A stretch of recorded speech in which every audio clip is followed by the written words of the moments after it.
Hello friends, you all are welcome on my YouTube channel, My Online Classroom, and today in this video we are going to continue the same chapter of class 10th history, nationalism in India. ठीक है, इससे पहले का जो content है वो मैंने अपनी प्रीवियस वीडियोस में एक्सप्लेन कर दिया। अगर आपने वो वीडियोस नहीं देखी तो प्लीज़ देख लीजिएगा और साथ ही इस चैनल को सब्सक्राइब भी कर लीजिए और बेल आइकन को प्रेस भी कर लीजिए। तो देखिए, आज मैं आपको समझाने वाली हूँ how participants saw the movement, कि जो पार्टिसिपेंट्स जिन्होंने इस तरह के मूवमेंट्स में सीडीएम में पार्टिसिपेट किया तो उनके अकॉर्डिंग ये मूवमेंट किस तरीके से रहा। ठीक है, किस तरह से उन्होंने इस मूवमेंट को देखा। तो यहाँ पे देखिए, मैं आपको कैटेगराइज करने वाली हूँ काफ़ी सारे जो पैराज हैं। देखिए, हर एक पैरा में बताया गया है कि किस पार्टिसिपेंट के बारे में, डिफरेंट डिफरेंट पार्टिसिपेंट के बारे में उन्होंने किस तरह से इस मूवमेंट को देखा, किस तरह से पार्टिसिपेट किया। तो ये हर एक पैरा में हर एक कैटेगरी के बारे में बताया गया है। ठीक है, तो मैं इसके साथ ही आपको बताती भी जाऊंगी और ये क्वेश्चन आपका 3 मार्क्स या 5 मार्क्स के अकॉर्डिंग ही आएगा। और बीच बीच में कुछ इंपॉर्टेंट अगर होंगे, इंपॉर्टेंट क्वेश्चन 1 मार्क के, तो वो भी मैं आपको बता दूँ चलूंगी साथ में। और याद रखिएगा, देखिए जो फर्स्ट पैरा है उसमें आपका यहाँ पे बताया गया है रिच पीजेंट्स के बारे में, कि जो अमीर किसान कम्युनिटी थी उन्होंने किस तरह से इस मूवमेंट में पार्टिसिपेट किया। सेकेंड मूवमेंट में पुअर लोगों ने किस तरह से पार्टिसिपेट किया। ठीक है, थर्ड पैराग्राफ में आप जानोगे किस तरह से इंडस्ट्रीज ने इसमें पार्टिसिपेट किया मूवमेंट में। फोर्थ में देखा जाएगा, देखिए थर्ड में आप देखोगे इंडस्ट्रियलिस्ट ने और फोर्थ में आप देखोगे इंडस्ट्रियल वर्किंग क्लास ने, जो वर्कर्स हैं उन्होंने किस तरह से इस मूवमेंट में पार्टिसिपेट किया, यानी सीडीएम में किस तरह से, सिविल डिसओबीडियंस मूवमेंट में किस तरह से पार्टिसिपेट किया। इसके साथ ही हम ये भी जानेंगे कि जो वीमेन थी, जो महिला वर्ग था, उन्होंने किस तरह से इस मूवमेंट में पार्टिसिपेट किया, उन्होंने किस तरह से अपने लिए इस मूवमेंट को देखा और समझा। ठीक है, किस तरह से उनकी भी जिम्मेदारी थी कुछ। तो इस तरह से मैं आपको पूरा एक्सप्लेन करने वाली हूँ, तो याद रखिएगा पैरावाइज मैंने आपको बता दिया है। तो चलिए स्टार्ट करते हैं। देखिए, फर्स्ट के 3 लाइन्स में बताया गया है कि अब हम पढ़ने वाले समझेंगे डिफरेंट सोशल ग्रुप्स ने किस तरह से सीडीएम में यानी सिविल डिसओबीडियंस मूवमेंट में पार्टिसिपेट किया, किस तरह से उन्होंने इस मूवमेंट को ज्वाइन किया और उनके आदर्श कौन थे। ठीक है, किससे प्रभावित होने होकर उन्होंने इस तरह के मूवमेंट्स में पार्टिसिपेट किया, साथ ही उनके लिए स्वराज का क्या मतलब था। ठीक है, अब देखिए फर्स्ट पैरा में, सेकंड पैरा में बताया गया कि कंट्री साइड में बात की जाए, ग्रामीण इलाकों में, तो वहाँ पे जो रिच पीसेंट कम्युनिटीज थी, ठीक है, जो अमीर वर्ग था किसानों का, उनमें से स्पेशली जो पाटीदार्स थे गुजरात के, ये बहुत ही रिच किसान थे। साथ ही जो जाट्स थे उत्तर प्रदेश के, ये भी अमीर थे। तो ये भी इस मूवमेंट में एक्टिव रहे, क्योंकि क्यों एक्टिव रहे, क्योंकि as a being producers of commercial crops, क्योंकि ये कौन सी फसलें उगाते थे, ये कमर्शियल क्रॉप्स उगाते थे। और टाइम ऐसा है, ग्रेट डिप्रेशन के टाइम पे, ट्रेड डिप्रेशन जब हुआ, तो ज़्यादातर फसलें जो प्राइजेस थी, जो कमर्शियल क्रॉप्स की बहुत महंगे दामों पे यूरोपियन कंट्रीज में बिकती थी, अब उनकी कोई डिमांड नहीं थी, तो इनके जो कमर्शियल क्रॉप्स की प्राइजेस थी वो भी काफ़ी ज़्यादा गिर गई थी। ठीक है, तो अब जब कोई रास्ता नहीं रहता था तो ठीक है, पार्टिसिपेट ही करना पड़ेगा। फिर उसके बाद क्या हुआ, as their cash income disappear, कि जिस तरह से उनकी जो कैश इनकम थी वो पूरी बर्बाद हो गई, डिसअपियर, गायब हो गई। तो अब क्या था कि they found it impossible to pay the government's revenue demand. तो जो गवर्नमेंट इन पर लगान लगाती थी और रेवेन्यू डिमांड करती थी, उसको देने में ये असमर्थ थे, अब ये दे नहीं पाएंगे। तो and the refusal of the government to reduce the revenue demand led to widespread resentment. और इसके साथ ही देखिए, गवर्नमेंट भी रिफ्यूज करी थी कि नहीं, हम जो रेवेन्यू है, जो लगान है, उसका जो दर है उसको भी कम नहीं करेंगे, मतलब हाई रेट पे आपको पे ही करना पड़ेगा जो भी रेवेन्यू। आप एक कंडीशन भी देखनी चाहिए कि किसानों की इस तरह की परिस्थिति है तो वो कहाँ से वो इस तरह के टैक्सेस को देंगे। पर गवर्नमेंट ने, जो ब्रिटिश गवर्नमेंट थी, उन्होंने बिल्कुल मना कर दिया था कि हम रेवेन्यू जो है वो कम नहीं करेंगे। इससे क्या हुआ, लोगों में रिसेंटमेंट की भावना आ गई, वाइड स्प्रेड फैल गई, नाराजगी की भावना आ गई। और इसके बाद क्या हुआ, जो रिच पीजेंट्स थे वो काफी उत्साही हो गए, सपोर्टर्स हो गए सिविल डिसोबीडियंस मूवमेंट की, उन्होंने उसमें पार्टिसिपेट करना शुरू कर दिया और उन्होंने ऑर्गेनाइज किया अपनी कम्युनिटीज को और फोर्स भी किया। ठीक है, रेलुक्टेंट मेंबर्स यानी जो इसमें पार्टिसिपेट नहीं करना चाहते थे, उनकी इच्छा नहीं थी, उनको भी फोर्स किया कि आप भी इस मूवमेंट में पार्टिसिपेट करिए और बॉयकॉट प्रोग्राम्स में पार्टिसिपेट करिए। अच्छा, इसके बाद क्या हुआ, सबने जो था वो स्वराज के लिए ठीक था, कि उन्होंने स्ट्रगल अगेंस्ट हाई रेवेन्यूज, जो लगान देना पड़ता था उनको, हाई रेवेन्यूज, उसके खिलाफ उन्होंने अपने स्वराज को पाने के लिए, साथ ही इस तरह की हाई रेवेन्यूज के अगेंस्ट उन्होंने अपना स्ट्रगल स्टार्ट कर लिया। But they were deeply disappointed, but उनको ये भी दुख हुआ कि जब ये मूवमेंट कॉल ऑफ हो गया था 1931 में, और वहाँ पे क्या हुआ था, रेवेन्यू जो रेट्स थे वो कम नहीं हुए थे, घटाए नहीं गए थे। तो इस बात से दुखी होके, so when the movement was restarted, फिर जब ये मूवमेंट फिर से रीस्टार्ट हुआ, क्योंकि 1931 में जब ये कॉल ऑफ हुआ था और किस तरह के रेवेन्यूज को कम नहीं किया गया था, तो लोगों में निराशा हो गए थे, बहुत निराशजनक हो गए थे। तो इसी वजह से जब ये मूवमेंट फिर से रीस्टार्ट हुआ 1932 में, जब इसको सीडीएम को फिर से रिलॉन्च किया गया, तो बहुत सारे लोगों ने इसमें पार्टिसिपेट करने से रिफ्यूज कर दिया, यानी मना कर दिया। इसके बाद देखिए नेक्स्ट पैरा में तो अब हम जानेंगे पुअर पीजेंट्री, यानी पुअर जो गरीब किसान थे, उन्होंने किस तरह से पार्टिसिपेट किया। अच्छा, जो गरीब किसान थे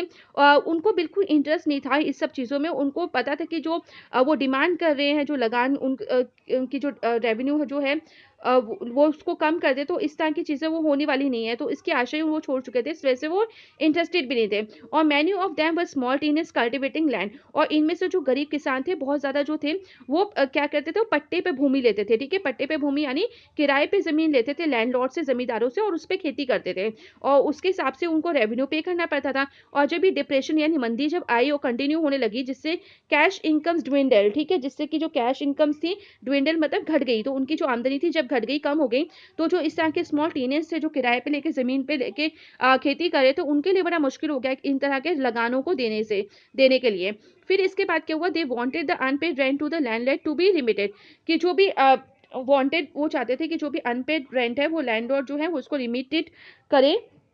उसको कैंसल करें, यानी जो ज़मींदार हैं वो मना कर दें कि आपको ठीक है जो भी आपका रेंट है वो आप मत पे करो, ठीक है, अनपेड कर दो, उसको मत पे करो, तो कैंसिल हो जाए चीज़। पर they joined a variety of radical movements often led by socialist and communist, और इसी के लिए उन्होंने काफ़ी सारे रेडिकल मूवमेंट्स में पार्टिसिपेट भी किया, जो कि सोशलिस्ट और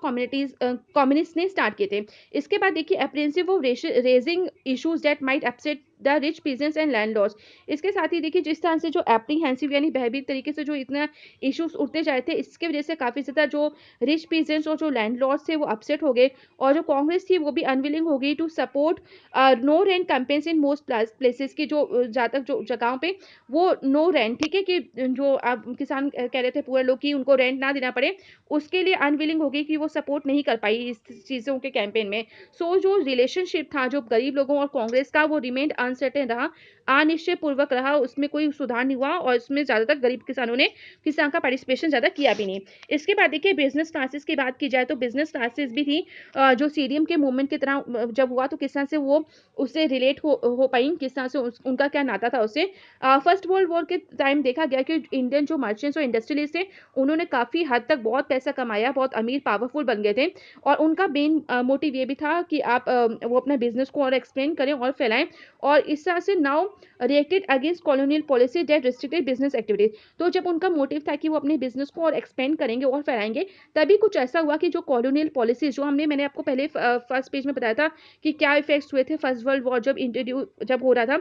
तो इंडिया में किस तरह की कंडीशन हुई थी, तो वहाँ पे मैंने आपको बताया था कि इनकम टैक्स जो था वो इंट्रोड्यूस कर दिया था, कस्टम ड्यूटीज इंट्रोड्यूस कर दी गई थी, बढ़ा दिए गए थे टैक्सेस, तो ये सारी चीज़ मैंने आपको बताई थी, यहीं पे ये चीज़ भी है कनेक्टेड है कि जब वो बिजनेसमैन जो थे बिजनेस एक्सपेंड करना चाहते थे, तभी क्या हुआ, कॉलोनियल पॉलिसीज आ गई, यानी कॉलोनियल जो ब्रिटिश रूल था, ब्रिटिशर्स ने डिफरेंट डिफरेंट एक्ट लगा दिए, कानून लगा दिए, और जिससे कि इनकी जो बिजनेस एक्टिविटीज थी वो रुक गई। किस तरह से, जैसे कि आपने को मैंने बताया था ना कि इनकम टैक्स जो था वो इंट्रोड्यूस कर दिया था, custom duties, heavy custom duties लगाई गई थी, तो यहाँ भी कुछ हुआ ऐसे ही। क्या हुआ, दे वांटेड, ठीक है, जो व्यापारी थे वो प्रोटेक्शन चाहते थे इम्पोर्ट्स ऑफ फॉरेन गुड्स, जो फॉरेन से जो सामान आता है, इम्पोर्ट होता है, उससे वो उसके अगेंस्ट थे, ठीक है, क्योंकि उनका जो सामान है वो कोई यहाँ पे खरीद नहीं रहा है, और सब लोग फॉरेन गुड्स को खरीद रहे हैं, तो इसके लिए वो चाहते थे कि उनको प्रोटेक्शन मिले, जिससे कि उनका खुद का भारत में व्यापार चलता रहे। तो इसके लिए देखिए and a rupee sterling foreign exchange ratio that वो डिस्करेज इम्पोर्ट। अच्छा, अगर आपको इम्पोर्ट रोकना है फॉरेन गुड्स के लिए, तो इसके लिए वो क्या चाहते थे व्यापारी, जो रुपी स्टर्लिंग फॉरेन एक्सचेंज रेशियो है उसको डिस्करेज किया जाए, ठीक है, जिससे कि क्या होगा, अगर आपने इसको थोड़ा सा सुधार कर दिया, ठीक है, जो रुपी स्टर्लिंग फॉरेन एक्सचेंज रेशियो है इसको थोड़ा सा इंप्रूव कर दिया, तो जो इंपोर्ट यानी जो बाहर से सामान आ रहा है, फॉरेन गुड्स आ रहा है, वो थोड़ा डिस्करेज हो जाएगा। अब मैं आपको बताती हूँ ये क्या है, देखिए रुपी स्टर्लिंग, ठीक है, रुपी आपको पता है इंडियन की करेंसी है, स्टर्लिंग जो है उस टाइम ब्रिटिश मनी, ठीक है, ब्रिटिश मनी जाना जाता था। अब याद रखिएगा कि 1 पाउंड स्टर्लिंग इक्वल्स टू, ये कितना इक्वल होता है इंडियन रुपए के 98.30। इसके साथ ही देखिए एक चीज और बताऊं कि जो एक्सचेंज वैल्यूएशन होता है बिटवीन स्टर्लिंग और रुपी के बीच का, जो एक्सचेंज वैल्यूएशन होता है वो उसको ही हम कहते हैं स्टर्लिंग एक्सचेंज रेशो, ठीक है, जब आप करेंसी एक दूसरे से एक्सचेंज करते हो तो उसका जब रुपी और स्टर्लिंग चेंज हो रही है, एक्सचेंज हो रही है, तो इसको हम बोलते हैं स्टर्लिंग एक्सचेंज रेशो। और इसके साथ ही याद रखिएगा कि 1 पाउंड स्टर्लिंग इक्वल्स, मैंने अभी बताया, 98.30 इंडियन रुपी होता है। अब क्या होता है, जब कस्टम ड्यूटीज लगती हैं, जब आप डिफरेंट डिफरेंट कंट्रीज में ट्रेड करते हैं from one country to another, तो आपके सामान के अकॉर्डिंग जो भी आप बेचने जा रहे हो दूसरी कंट्री में, उसके अकॉर्डिंग आपको टैक्स पे करना है, ठीक है। अब क्या होता था कि जब ब्रिटिशर्स यहाँ पे कोई चीज आते थे, तो अगर उन पे कस्टम ड्यूटी लगा, ठीक है, उनके फॉरेन गुड्स पे, तो क्या होता था, इंडियन करेंसी की जो वैल्यू है उनके स्टर्लिंग के मुकाबले काफी कम है, ठीक है, आप देखोगे काफ़ी कम है, तो वो आराम से पे कर लेते थे। आराम से पे करने से क्या होता था, इंडिया में उनका बहुत सारा जो माल था वो यहाँ पे आराम से जो गुड्स था वो बिकता था और उनको कोई दिक्कत नहीं होती थी। बट जब इंडियन इंडस्ट्रीज़ की बात होती थी, जब वो सामान बेचने जाते थे या फिर कहीं भी एक स्टेट से दूसरे स्टेट में, तो क्या होता था, उन पे काफ़ी ज़्यादा कस्टम ड्यूटीज़ उनको पे करनी पड़ती थी। और कस्टम ड्यूटीज़ देखिए डिफरेंट कंट्रीज़ में थ्रू आउट द वर्ल्ड देखेंगे तो स्टर्लिंग की काफ़ी पावरफुल करेंसी होती है। तो उसके अकॉर्डिंग क्या होता था, उनको पे करना पड़ता था। अब वो थोड़ा-सा उनके लिए मुश्किल हो जाता था कि वो इतना पे नहीं कर पाते थे, क्योंकि इंडिया के करेंसी की जो वैल्यू है वो बहुत कम होती थी स्टर्लिंग के मुकाबले। तो ये एक प्रॉब्लम होती थी। इस वज़ह से वो चाहते थे कि रुपीज़ स्टर्लिंग जो फॉरेन एक्सचेंज रेशियो है वो थोड़ा-सा कम हो जाए, जिससे कि वो डिस्करेज करें इंपोर्ट्स को। इसके बाद देखिए, टू ऑर्गेनाइज़ बिज़नेस इंटरेस्ट को और ऑर्गेनाइज़ करने के लिए और फ़ायदा पहुँचाने के लिए जो बिज़नेस क्लास थी, उन्होंने क्या किया, उन्होंने Indian industrial and commercial Congress बनाई, ठीक है? फॉर्म किया 1920 में। इसके साथ ही उन्होंने federation of the Indian chamber of commerce and industries यानी फिक्की की स्थापना करी 1927 में। ये ऐसी संस्थापनाएं, ऐसी ऑर्गेनाइजेशन थी जो कि इंडस्ट्रियलिस्ट ने बनाई थी, जिससे कि वो अपने व्यापार के बारे में मीटिंग करें यहाँ पे, है ना? और यहाँ पे और ज़्यादा बातें कर सके, किस तरह से व्यापार को और एक्सपेंड किया जा सके। अच्छा, ये किसने लेड किए थे ये? तो इसके लीडर्स थे, प्रोमिनेंट इंडस्ट्रियलिस्ट थे, पुरुषोत्तम दास ठाकुर दास और जो जी.डी. बिरला थे, ठीक है? इन तरह के इंडस्ट्रियलिस्ट जो थे, उन्होंने इस तरह की ऑर्गेनाइजेशंस को सेटअप किया और रन भी किया, लेड भी किया, लीडरशिप करी यहाँ पे। और इस तरह के इंडस्ट्रीज जो थे, उन्होंने अटैक किया colonial control over the Indian economy, कि जिस तरह से इंडियन इकोनॉमी बर्बाद होती जा रही है, तो उसके लिए कॉलोनियल कंट्रोल बिल्कुल जिम्मेदार था। तो इंडस्ट्रियलिस्ट इस तरह के इंडस्ट्रियलिस्ट थे जिन्होंने इस बात पे भी ध्यान दिया, और उन्होंने फिर सपोर्ट किया सीडीएम मूवमेंट को, यानी सिविल डिसोबीडियंस मूवमेंट को, जब ये पहली बार लॉन्च हुआ। और इसके बाद देखिए, उन्होंने फाइनेंशियल असिस्टेंस यानी फाइनेंशियल पैसे की मदद भी करी, और रिफ्यूज टू बाय और सेल इंपोर्टेड गुड्स। और इसके साथ ही उन्होंने मना कर दिया कि वो बाहर देश से कोई भी सामान को खरीदेंगे नहीं, क्योंकि इंडिया में वो बेचेंगे नहीं, बाहर का सामान लाके यहाँ पे नहीं बेचेंगे। तो मोस्ट जो बिजनेसमैन थे, उन्होंने इस स्वराज को as a time when colonial restriction on business would no longer exist and trade and industry would flourish without constant। तो मोर जो ज़्यादातर बिजनेसमैन थे, उन्होंने स्वराज को उस टाइम इस तरह समझा कि जो कॉलोनियल रेस्ट्रिक्शंस है बिजनेस पे, वो एक तरह से खत्म हो जाए, और इंडस्ट्री जो है वो बहुत फले फूले, यहाँ पे जो ट्रेड है, इंडिया का ट्रेड है वो फले फूले, और साथ ही without constraints, without any limitations, यानी किसी तरह की कस्टम ड्यूटीज ना लगे, ठीक है? कॉन्स्टेंट्स मतलब लिमिटेशंस, किसी तरह के प्रतिबंध ना लगाए जाए व्यापार पे, जिससे कि ज़्यादा से ज़्यादा जो बिजनेसमैन है स्वराज के अंतर्गत, जब उन्हें सेल्फ रूल मिल जाएगा, उन्हें उम्मीद थी कि जब कॉलोनियल रूल नहीं रहेगा तो किसी तरह के रेस्ट्रिक्शंस भी नहीं रहेंगे, और हमारा आराम से जो व्यापार है वो फलेगा फूलेगा और बिना किसी रुकावटों के। बट क्या हुआ, after the failure of the round table conference, जब राउंड टेबल कॉन्फ्रेंस फेल हो गई, तो जो बिजनेस ग्रुप्स था वो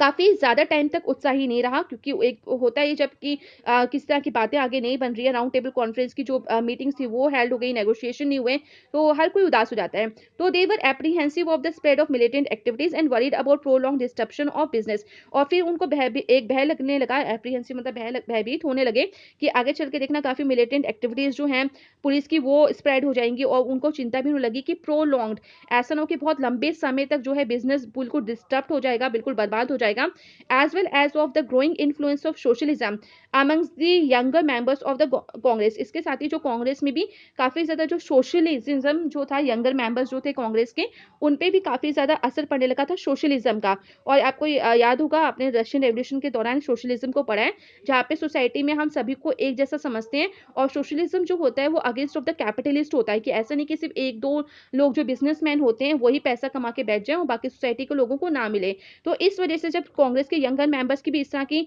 भावनाएं आने लगी, सोशलिज्म के प्रति वो अट्रैक्ट होने लगे, तो बिजनेस क्लास को थोड़ा सा इस बात का भी डर सताने लगा। इसके बाद देखिए, इंडस्ट्रियल वर्किंग क्लास ने किस तरह से इस मूवमेंट को देखा। तो इंडस्ट्रियल वर्किंग क्लास के मूवमेंट की बात की जाए तो उन्होंने ज़्यादा कुछ पार्टिसिपेट नहीं किया सिविल डिसोबीडियंस मूवमेंट में, लार्ज नंबर्स पे बिल्कुल नहीं किया। बस जो नागपुर रीजन का था वहाँ पे ज़रूर लोगों ने पार्टिसिपेट किया इस मूवमेंट में। As the industries came closer to the Congress, जिस तरह से कांग्रेस के पास इंडस्ट्रीज पास आने लगे, तो वर्कर्स दूर होने लगे, ठीक है? कांग्रेस को जब वर्कर्स ने देखा कि जो इंडस्ट्रियलिस्ट हैं, क्योंकि देखिए वर्कर्स और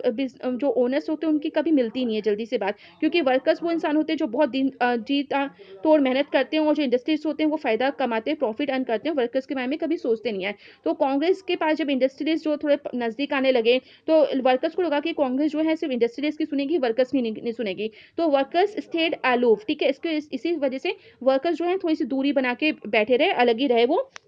उन्होंने किसी तरह का इंटरेस्ट यहाँ पे नहीं शो किया, वो अलग बने रहे। इसके बाद क्या हुआ, देखिए जो but in spite of that, but इसके अलावा भी some workers did participate in CDM, but उसके अलावा भी कुछ वर्कर्स थे जिन्होंने सिविल डिसोबीडियंस मूवमेंट में पार्टिसिपेट किया और selectively adopting some of the ideas of Gandhian programme. और इसके साथ ही उन्होंने कई सारे जो आइडियाज थे गांधीयन प्रोग्राम के वो अडॉप्ट किए, जैसे कि उन्होंने बॉयकॉट कर दिया फॉरेन गुड्स को, इसके लिए वो एग्री हुए। साथ ही as a part of their own movements against low wages and poor working condition, इसके साथ ही उन्होंने जो मूवमेंट्स थे उनके लिए शुरू किए थे गांधी जी ने, कि जो उनको लो वेजेस यानी कम सैलरी मिलती है उसके खिलाफ भी जो मूवमेंट गांधी जी ने सत्याग्रह मूवमेंट स्टार्ट किया था, उसमें भी पार्टिसिपेट करना लोगों ने स्टार्ट किया। जो पुअर वर्किंग कंडीशंस में वो काम करते हैं उसके खिलाफ भी लोगों ने पार्टिसिपेट करना स्टार्ट कर लिया। अच्छा, इसी के साथ देखिए काफी ज्यादा स्ट्राइक्स जो थी जो रेलवे वर्कर्स ने की थी 1930 में, और जो डॉक वर्कर्स थे जो जहाज वाले इलाकों में जहां पानी का जहाज होता है तो वहां भी डॉक वर्कर्स ने 1932 में हड़ताल की। ठीक है, इसके साथ ही देखिए इन 1930 में देखा थाउजेंड्स ऑफ जो वर्कर्स थे छोटा नागपुर टीन माइंस के,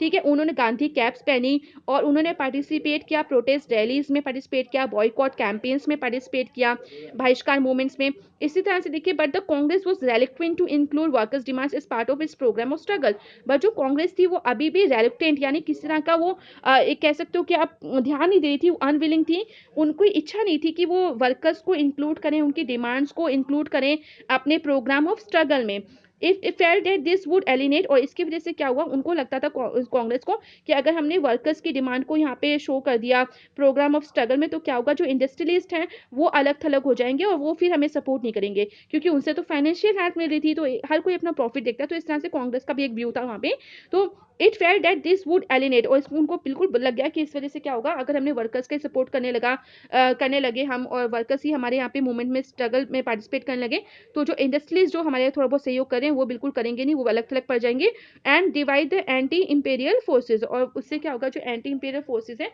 वो भी डिवाइड हो जाएंगी।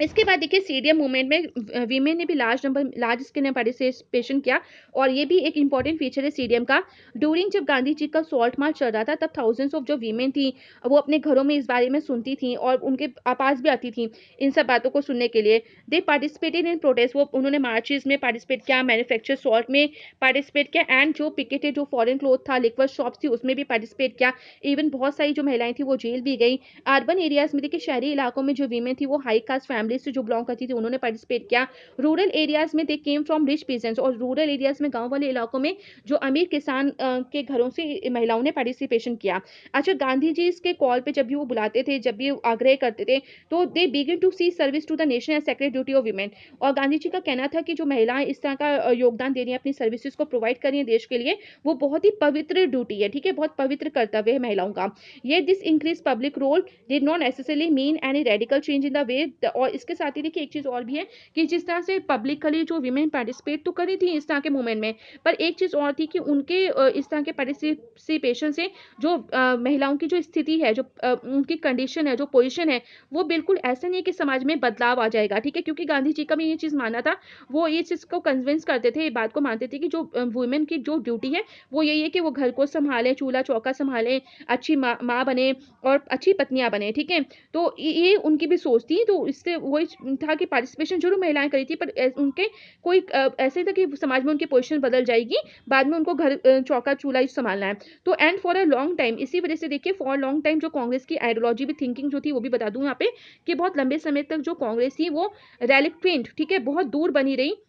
उसने कोई इच्छा नहीं जाहिर की, उसने कभी अलाउ नहीं किया कि वीमेन को वो अपनी कांग्रेस पॉलिटिकल पार्टी में कोई पोजीशन दे, किसी तरह की अथॉरिटी दे विद इन द ऑर्गेनाइजेशन, यानी अपनी कांग्रेस में किस तरह की सीट दे। तो it was keen only on their symbolic presence, तो उनको ये जरूर था कि ठीक है वो एक प्रतीकात्मक वे में उनकी प्रेजेंस रहे, कि अपने घरों में रहें और ठीक है उसमें पार्टिसिपेट करिए। बट उन्होंने कभी भी वो भी हिचकिचाते थे कि वीमेन को वो जब अगर किस कांग्रेस पोजीशन में कोई पोजीशन दे देंगे तो उनको किसी बात का डर था, उन्हें लगता था शायद महिलाओं की छवि थोड़ी खराब हो जाएगी, क्योंकि वो तो सिर्फ घर का काम करने के लिए है। तो इस तरह की थोड़ी सी थिंकिंग थी यहाँ पे। आइए अब स्टार्ट करते हैं आपकी नेक्स्ट हेडिंग, जो कि है the limits of civil disobedience. ठीक है, अच्छा अब पहले इसको समझ लेते हैं है क्या। तो देखिए सीडीएम मूवमेंट जो है, ऐसा जिसने हमने पहले ही पढ़ लिया है इतने सारे पैराज में, और समझ भी लिया है कि डिफरेंट डिफरेंट जो वे में किस तरह से लोगों ने पार्टिसिपेट किया इस मूवमेंट में। तो देखिए सिविल डिसोबीडियंस मूवमेंट की भी इस पर भी कुछ प्रतिबंध थे, यानी कुछ सीमाएं थी। इसकी क्या सीमाएं थी, इसकी क्या लिमिटेशंस थी, वो मैं आपको बताने वाली हूँ। क्या ये इतना पावरफुल रहा, क्या इसके कुछ परिणाम दिखे कि नहीं दिखे, तो इस पे क्या लिमिटेशंस थी। ठीक है, कुछ लिमिटेशंस भी थी इस पे, तो वो समझ लेते हैं। तो देखिए सबसे पहले पैरा में यही बताया है कि ऐसा नहीं था सारे सोशल ग्रुप्स ने इस मूवमेंट में पार्टिसिपेट किया था, बल्कि कुछ ऐसे लोग भी थे जो इस मूवमेंट में बिल्कुल अनटच थे। उन्होंने इस मूवमेंट के बारे में बिल्कुल सोचा नहीं, इससे बिल्कुल अलग थलग वो रहे। और इस मूवमेंट के बारे में, यानी कि जो एब्स्ट्रैक्ट कॉन्सेप्ट था, यानी जो स्वराज का मतलब था उनके लिए, वो इसको बिल्कुल समझ नहीं पाए, और उनके लिए शायद कोई यूज़ नहीं था इसका, सेल्फ रूल का। इस वजह से उन्होंने इस मूवमेंट में पार्टिसिपेट भी नहीं किया। और इनमें से एक बहुत इंपॉर्टेंट ग्रुप था नेशन का, वो था अनटचेबल्स का ग्रुप। और इसको आपने काफ़ी बार अपनी अर्लियर क्लासेस में भी आपने इसका पढ़ा हुआ है। जो अनटचेबल्स होते थे उनको किसी तरह का राइट नहीं दिया जाता था उस टाइम। तो ऐसे कुछ उस टाइम दौरान भी हुआ कि ऊंची जातियों ने ज़रूर पार्टिसिपेट किया, बट जो ये अनटचेबल्स जो दलित कास्ट की तरह इनको ट्रीट किया जाता था, इनको अछूत कहा जाता था, माना जाता था इनको छूने से वो अशुद्ध हो जाएंगे जो ऊंची जाति वाले लोग थे। तो इस तरह की जो थ्योरी थी उसके वजह से यहाँ पे अनटचेबल्स जो थे, उन्होंने नेशंस के इस तरह के मूवमेंट्स में कभी पार्टिसिपेट ज़्यादा से ज़्यादा किया ही नहीं, और बिल्कुल नहीं किया। ठीक है, तो देखिए ऐसा हुआ 1930s में, और उनको उनको उस दौरान जो है दलित और ऑप्रेस्ड क्लासेस के नाम से बोला जाता था। फॉर लॉन्ग टाइम तक जो कांग्रेस थी, उन्होंने भी इस दलित लोगों को बहुत इग्नोर किया, उस पर कोई ध्यान नहीं दिया। और for fear of offending the Sanatanis, उनको लगता था अगर हमने दलित का सहयोग लिया या उनको पार्टिसिपेशन का हक दिया, तो हो सकता है कि जो सनातनीज यानी जो कट्टर हिंदूवादी जो लोग हैं, कंजर्वेटिव हाई कास्ट जो हिंदूज हैं, वो हमारे खिलाफ हो जाएंगे। ठीक है, और उनको इस बात का कांग्रेस को बहुत डर था। तो हमने ये भी देखते जा रहे कि कांग्रेस किस किस बातों में डर की वजह से किस तरह से लोगों को इग्नोर भी करती चली आ रही थी। तो बट जो महात्मा गांधी थे, उन्होंने एक पॉइंट और डिक्लेयर कर दिया था इस बात का, उन्होंने घोषित कर दिया था कि अगर आप अपनी कंट्री में स्वराज चाहते हो, यानी भारत में अगर स्वराज की इच्छा है आपकी, यानी सेल्फ रूल की इच्छा है, तो अगर आपने इन अछूतों को इनका अधिकार नहीं दिया, इन अनटचेबल्स को अगर इस तरह के मूवमेंट्स में संगठित नहीं किया, तो 100 साल भी बीत जाएंगे ना, तब भी जो स्वराज है वो नहीं मिल पाएगा आपको। तो बहुत ज़रूरी है कि जो अनटचेबिलिटी, जो अस्पृश्यता है, उसको रिमूव करना, उसको एलिमिनेट मतलब उसको हटाना, उसको बिल्कुल ख़त्म करना बहुत ज़रूरी है, यानी सबको इक्वल अधिकार देना ज़रूरी है। अच्छा, ही कॉल द अनटचेबल्स, जो महात्मा गांधी हैं उन्होंने हाइजन्स को, यानी जो ये अनटचेबल्स हैं उनको हाइजन नाम दिया था। ठीक है, तो याद रखिएगा 1 मार्क का क्वेश्चन यहाँ से बन सकता है। तो इनका कहना था कि आप तो हरि के जन हो। ठीक है, इस वजह से मतलब जो डिप्रेस क्लासेस थी, जो दलित थे, जो अनटचेबल्स थे, उनका हौसला बढ़ाने के लिए, उनको थोड़ा सा प्रोत्साहित करने के लिए, ताकि वो मूवमेंट में पार्टिसिपेट करें। इसके लिए गांधी जी कहते थे कि आपको इसलिए अनटचेबल्स कहा जाता है, आपको इसलिए कोई छूता नहीं है क्योंकि आप तो हरि के जन हैं। ठीक है, तो देखिए पूरा कॉन्सेप्ट कैसे उन्होंने गांधी जी ने एकदम बिल्कुल कन्वर्ट कर दिया, कि कहा कि आप तो भगवान के बच्चे हो, इस वजह से किसी का अधिकार ही नहीं है, कोई इसकी किसी की वो ही नहीं है इतना कि आपको छू सके। तो इस तरह से जब पूरी मेंटेलिटी जब एक इंसान की इस तरह से हो, और लोगों को मोटिवेट करने के लिए वो किस तरह से पूरी की पूरी बात ही एकदम समझ सकते हो किस तरह से लोगों को उत्साहित कर देते हैं, और लोगों में जोश भर जाता है, जिससे वो इस मूवमेंट में पार्टिसिपेट करने के लिए तैयार हो जाते हैं। तो यही कुछ गांधी जी की भी थ्योरी थी। तो उन्होंने लोगों को कहा कि आप तो हरि के जन हो, आप तो भगवान के जन हो, इस वजह से लोग आपका क्या, उनकी हिम्मत है कि वो आपको छू सकें। तो उन्होंने ऑर्गेनाइज किया सत्याग्रह टू सिक्योर देम, और उन्होंने गांधी जी ने इनके लिए दलित के लिए उनके अधिकारों को दिलाने के लिए काफ़ी सारे सत्याग्रह मूवमेंट ऑर्गेनाइज भी करे, ताकि उनको मंदिरों में प्रवेश मिल सके, जो पब्लिक कुएं हैं वहाँ से, सार्वजनिक जो कुएं हैं वहाँ से वो पानी भर सकें, टैंक से, और रोड्स जो हैं, जो स्कूल्स हैं, उनका उपयोग कर सकें, क्योंकि ये सारे उपयोगों, ये सारी चीज़ों से वंचित थे ये सब लोग, उनको किसी तरह का अधिकार नहीं था, जिस वजह से वो दिन पे दिन बैकवर्ड बनते जा रहे थे। इसके साथ ही देखिए गांधी जी ने खुद एक जिम्मेदारी ली कि जो भंगी उस टाइम जो कास्ट होती थी, उसका काम था कि वो टॉयलेट्स को क्लीन करता था। ठीक है, तो ये जो गांधी जी ने खुद वहाँ पे क्लीन किया टॉयलेट्स को, ताकि जो भंगी को जो कास्ट है, जो दलित है, उनको वो डिग्निफाई कर सकें। ठीक है, उनको उनकी रिस्पेक्ट दे सकें। तो एज अ स्वीपर्स उन्होंने काम किया। इसके साथ ही and persuaded upper caste to changes their heart, इसके साथ ही परस्यूडेड मतलब राजी किया जो अपर कास्ट के लोग हैं, कि वो अपने दिल को बदलें, अपने दिल की जो भावना है तो देखिए उन्होंने गांधी जी ने बिल्कुल अपर कास्ट के जो लोग थे उनको राजी कर लिया था कि वो अपने हृदय में जो इस तरह की अस्पृश्यता वाली बातें हैं, छुआछूत की जो भावना है उसको दूर कर सकें। और साथ ही द सिन ऑफ अनटचेबिलिटी, ठीक है, जो कि ये पाप है अस्पृश्यता को, जो छुआछूत को आप कर रहे हो, इस तरह की चीजें, वो एक तरह का पाप है, तो उसको आप छोड़ दो, ठीक है, गिव अप कर दो, उसको छोड़ दो। तो इस चीज के लिए राजी कर लिया। बट जो कि काफी ज्यादा जो और दलित लीडर्स थे वो एक डिफरेंट वे में थे, कीन मतलब इंटरेस्टेड थे, वो फाइंड आउट करे थे एक अलग तरीका, different political solution find out करते हैं, जिससे कि इस प्रॉब्लम जो है कम्युनिटी की, जो दलित की जो प्रॉब्लम्स है, उसको सॉर्ट आउट किया जा सके। और इसके लिए उन्होंने क्या किया, उन्होंने ऑर्गेनाइज किया और अपने आप को और डिमांड करने लगे वो रिजर्व सीट्स की, ठीक है, आरक्षण सीट्स की डिमांड करने लगे। कहाँ पे आरक्षण हो, एजुकेशनल इंस्टीट्यूशंस में। साथ ही वो सेपरेट इलेक्टोरल चाहते थे, एक अलग इलेक्टोरल चाहते थे जहाँ पे वो दलित मेंबर्स को चुन के लेजिस्लेटिव काउंसिल्स में भेज सकें। तो ये चाहते थे दलित के लीडर्स, इस तरह के पॉलिटिकल सोल्यूशन वो फाइंड आउट करना चाहते थे, ताकि जो कम्युनिटी है जो दलित, उनकी प्रॉब्लम को सॉर्ट आउट कर सकें। इसके बाद देखिए पॉलिटिकल एम्पावरमेंट, उनको लगता था कि अगर वो राजनीति तरह से, राजनीतिक वे से, अगर वो पॉलिटिकली वे से एम्पावरमेंट, अगर वो बहुत पावरफुल हो जाए, तो उनका ये मानना था कि वो जितनी भी प्रॉब्लम्स है, जैसा कि सोशल डिसेबिलिटीज है, इनके साथ जो भेदभाव होता है सोसाइटी में, इस तरह के जो भेदभाव है उसको, उस प्रॉब्लम्स को सॉर्ट आउट कर सकते हैं। अच्छा, Dalit participation in the civil disobedience movement was therefore limited, और यही एक वजह थी कि जिसकी वजह से दलित लोगों ने, क्योंकि उनको कभी अपना फायदा दिखा ही नहीं, इस वजह से उन्होंने दलित जो पार्टिसिपेशन था वो सिविल डिसओबीडियंस मूवमेंट में हमेशा लिमिटेड रहा, यानी सीमित वे में रहा। ज़्यादा लोगों ने दलित कम्युनिटी से कभी ज़्यादा इसमें पार्टिसिपेट नहीं किया। पर्टिकुलरली कहाँ पे नहीं किया, जहाँ पे महाराष्ट्र और नागपुर रीजन था, क्योंकि वहाँ पे इनकी ऑर्गेनाइजेशन जो थी वो काफ़ी स्ट्रॉन्ग थी। इसके बाद देखिए नेक्स्ट पैरा में तो डॉक्टर बी आर अम्बेडकर का यहाँ पे दिया है, और यहाँ से इस पैरा से आपका काफ़ी इंपॉर्टेंट क्वेश्चन बनता है, पूना पैक्ट का बनता है कि पूना पैक्ट क्या था। तो मैं बता दूं पूना पैक्ट क्या था। तो यहाँ पे देखिए डॉक्टर बी आर अम्बेडकर ने ऑर्गेनाइज किया था दलित्स को,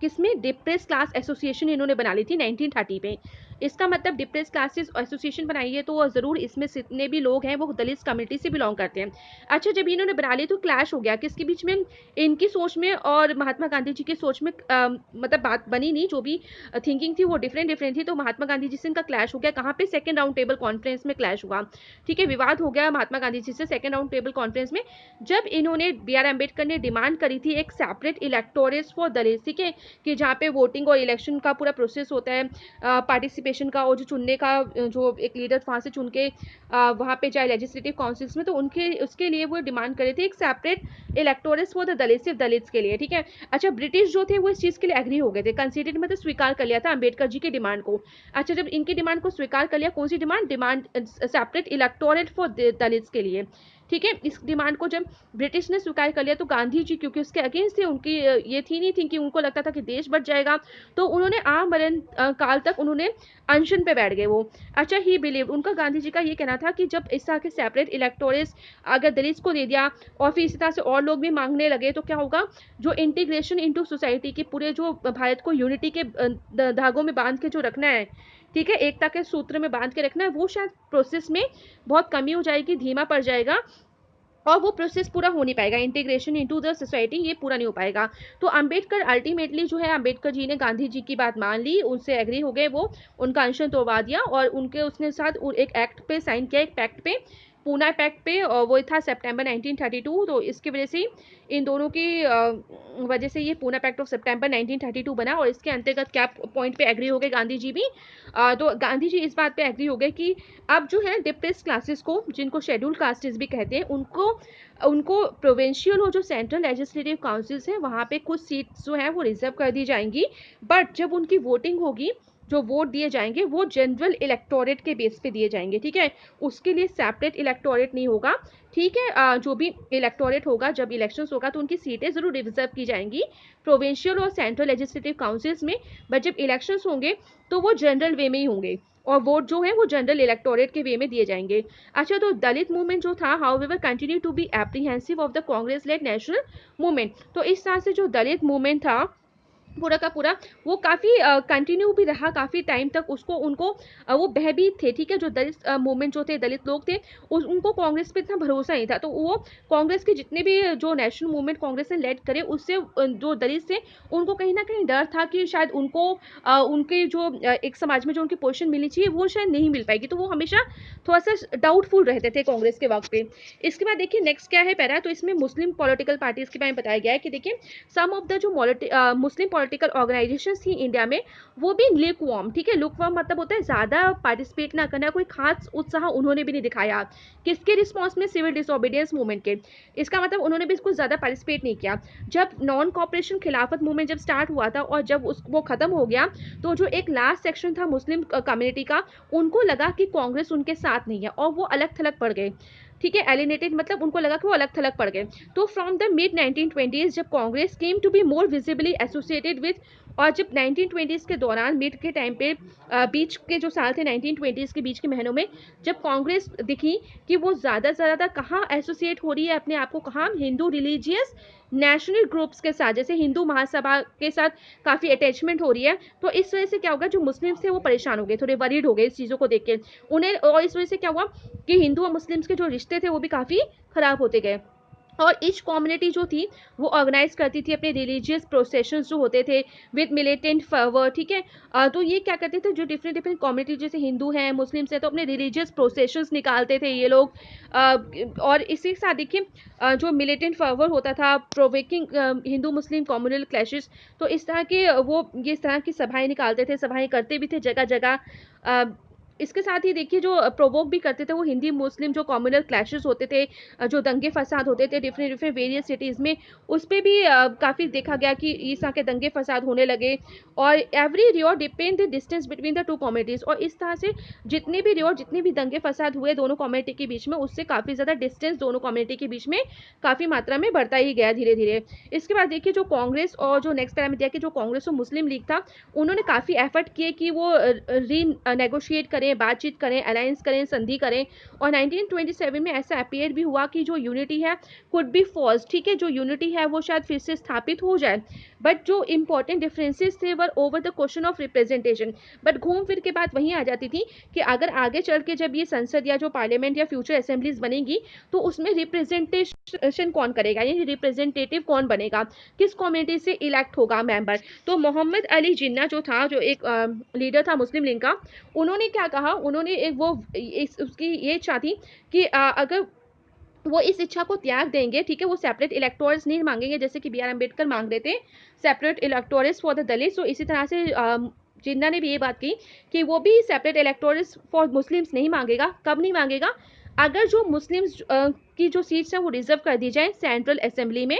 और यहाँ तक कि जो मुस्लिम डोमिनेटेड प्रोविंसेस हैं यानी बंगाल और पंजाब, ठीक है, वहाँ पे जो रिप्रेजेंटेटिव हैं, जब वहाँ से लीडर्स चुने जाएंगे तो पॉपुलेशन के प्रोपोर्शन के अकॉर्डिंग ही चुने जाएंगे, यानी जिन इलाकों में ज़्यादा मुस्लिम्स हैं तो वहाँ से मुस्लिम मेंबर्स ज़्यादा चुने जाएंगे। तो इस तरह की जब बातें होने लगी, तो इस तरह के जो नेगोशिएशंस होने लगे over the question of representation की कौन रिप्रेजेंट करेगा, और ये कंटिन्यू भी होता गया, क्योंकि होप इस आशा में कि आगे चल के शायद इसका कोई सोल्यूशन वो फाइंड आउट कर लेंगे, ठीक है। डिफरेंट डिफरेंट जो ऑल पार्टीज थी कॉन्फ्रेंस 1928 में, वो बैठे इस तरह की बातें करने लगे ताकि एक हल जो था इस बात का निकल आए। बट देखिए 1928 में ऐसा हुआ कि कोई जो आशा छोटी बहुत थी भी वो भी हट गई, बिल्कुल गायब हो गई, डिसअपेयर हो गई। क्यों हो गई? क्योंकि जब M.R. जयकर जो थे हिंदू महासभा के, उन्होंने स्ट्रांगली अपोज कर दिया एफर्ट्स एट कॉम्प्रोमाइज की, उन्होंने बिल्कुल मना कर दिया कि हम किसी भी तरह के इस तरह के कॉम्प्रोमाइज बिल्कुल नहीं करेंगे, ठीक है, कि मुस्लिम कम्युनिटी को इस तरह की जो छूट है ये बिल्कुल भी वो प्रोवाइड नहीं करेंगे। तो इस जब ये बात कह दी तो बिल्कुल जो आशा थी कि यूनिटी हो सकेगी वो बिल्कुल खत्म हो गई।